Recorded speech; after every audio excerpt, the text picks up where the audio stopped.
Hello అండి. అందరికీ నమస్తే. Welcome to Kalyani kitchen Telugu. ఈరోజు మన వీడియోలో క్యారెట్ హల్వాని చూయించబోతున్నానండి. ఇది చాలా బావుంటది. చాలా సింపుల్‌గా కూడా చేసుకోవచ్చు. ఎప్పుడైనా స్వీట్ తినాలి అనిపించినప్పుడు అప్పటికప్పుడు చాలా సింపుల్‌గా, ఈజీగా కూడా చేసుకోవచ్చు. ఇలా గనుక చేశారంటే ఇంట్లో వాళ్ళందరికీ కూడా నచ్చుతుంది. అంతే కదండీ! ఎప్పుడైనా ఇంటికి గెస్ట్‌లు వస్తున్నప్పుడు కానీ, లేదా చిన్న చిన్న పార్టీలు ఉన్నప్పుడు కానీ, ఇలా చేశారంటే చాలా ఈజీగా చేయొచ్చు. క్విక్‌గా కూడా అయిపోతుంది. ఇక్కడ నేను హాఫ్ కేజీ హల్వా క్యారెట్‌లని తీసుకున్నాను. ఈ క్యారెట్లు నార్మల్ క్యారెట్ కన్నా కూడా డార్క్ కలర్‌లో ఉంటదండి. హల్వాకి చాలా బావుంటది. స్వీట్‌నెస్ కూడా ఎక్కువుంటది. ఇవి వింటర్ టైంలో ఎక్కువగా కనిపిస్తాయి. ఈ టైంలో మార్కెట్‌లో ఉంటే వీటితో ట్రై చేయండి. లేకపోతే నార్మల్ క్యారెట్‌లైనా యూజ్ చేయొచ్చు. ముందుగా క్యారెట్లను పీల్ చేసుకొని ఈ విధంగా తురిమేసి ఉంచుకోవాలి.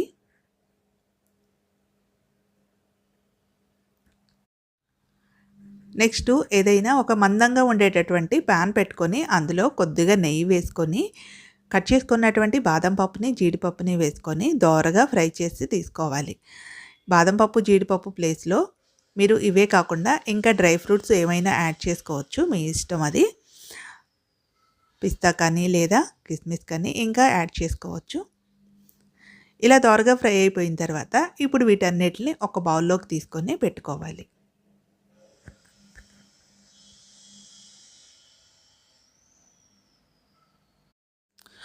ఇప్పుడు అదే పాన్‌లో మరికొంచెం నెయ్యి వేసుకొని ముందుగా మనం తురిముంచుకున్నటువంటి క్యారెట్‌ని వేసుకోవాలి.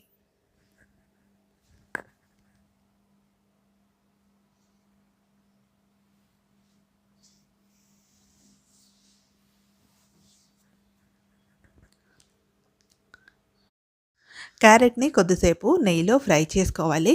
ఇలా ఫ్రై చేసుకుంటూ ఉంటే క్యారెట్‌లో ఉన్నటువంటి చెమ్మంతా పోతుంది. క్యారెట్ కొంచెం సేపటికి దగ్గరగా వస్తుంది. అప్పటి వరకైతే నెయ్యిలో ఫ్రై చేసుకోవాలి. ఇదిగండి ఈ విధంగా కొంచెం సేపటికి క్యారెట్ అంతా దగ్గరగా అయిపోతుంది. 10 నిమిషాలకి క్యారెట్ అయితే ఈ విధంగా ఫ్రై అవుతుంది. ఇలా ఫ్రై అయితే చాలండి. ఇప్పుడు ఇందులోకి హాఫ్ లీటర్ పాలని మరగపెట్టుకొని కప్ అయ్యే వరకు చేసుకోవాలి. ఆ పాలను వేసి క్యారెట్‌ని పాలు ఇంకిపోయే వరకు ఉడికించుకోవాలి. మీకు కావాలంటే డైరెక్ట్‌గా హాఫ్ లీటర్ పాలైనా సరే క్యారెట్‌లోనే వేసేసుకోండి కాచిన పాలు. కానీ ఇలా మరగపెట్టుకొని హాఫ్ లీటర్ పాలని కప్పు చేసుకొని వేశారంటే టేస్ట్ బావుంటుందండి. క్యారెట్ మరీ ముద్దయిపోకుండా ఉంటుంది. మూత పెట్టేసి పాలన్నీ ఇంకే వరకు ఉడికించుకోవాలి. మధ్యలో ఒకసారి మూత తీసేసి ఒకసారి కలుపుకోండి. ఇంకొక 2 నిమిషాలైతే పాలన్నీ ఇంకిపోతాయి. ఇప్పుడు ఇందులోకి ఒక కప్పు పంచదారను వేసుకోవాలి. ఇక్కడ కరెక్ట్‌గా కప్ అయితే సరిపోతుందండి. స్వీట్ ఎక్కువ తినేవాళ్ళు అయితే మీ టేస్ట్‌ని బట్టి ఇంకొంచెం అయినా యాడ్ చేసుకోవచ్చు. ఈ పంచదార అంతా కరిగే వరకు దగ్గరుండి కలుపుతూ ఉడికించుకోండి.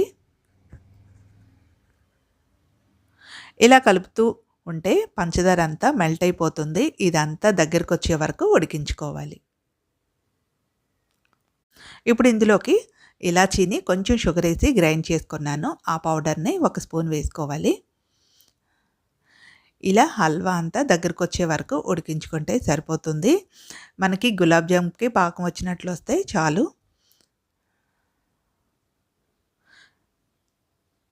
ఇలా దగ్గరికి అయిపోయినప్పుడు ఇందులోకి వేయించుకున్నటువంటి డ్రై ఫ్రూట్స్‌ని వేసుకొని ఒకసారి కలుపుకొని స్టవ్ ఆపేసుకొని సర్వ్ చేసుకున్నామంటే ఎంతో బావుంటుంది. చాలా సింపుల్‌గా కూడా చేసుకోవచ్చు. కరెక్ట్‌గా 10-15 మినిట్స్‌లో అయితే హల్వా రెడీ అయిపోతుంది. ఇలా చేసి ఇచ్చారంటే ఇంట్లో వాళ్ళందరికీ నచ్చుతుంది. పిల్లలైతే భలే ఎంజాయ్ చేస్తారు. స్వీట్ తినాలనిపించినప్పుడు ఇలా క్యారెట్ హల్వాని ట్రై చేయండి. చాలా సింపుల్‌గా అయిపోతుంది. తక్కువ ప్రాసెస్‌తో. ఎప్పుడైనా ఇంటికి గెస్ట్‌లు వస్తున్నారన్నప్పుడు కూడా ఇలాంటివి చేశారంటే తక్కువ టైంలో అయిపోతుంది. ఈజీగా కూడా చేయొచ్చు. టేస్ట్ కూడా చాలా బావుంటుంది. ఈ వీడియో మీకు నచ్చితే ఒక లైక్ చేయండి. సబ్స్క్రైబ్ చేసుకోండి. మీ ఫ్రెండ్స్‌కి, ఫ్యామిలీ మెంబర్స్‌కి షేర్ చేయండి.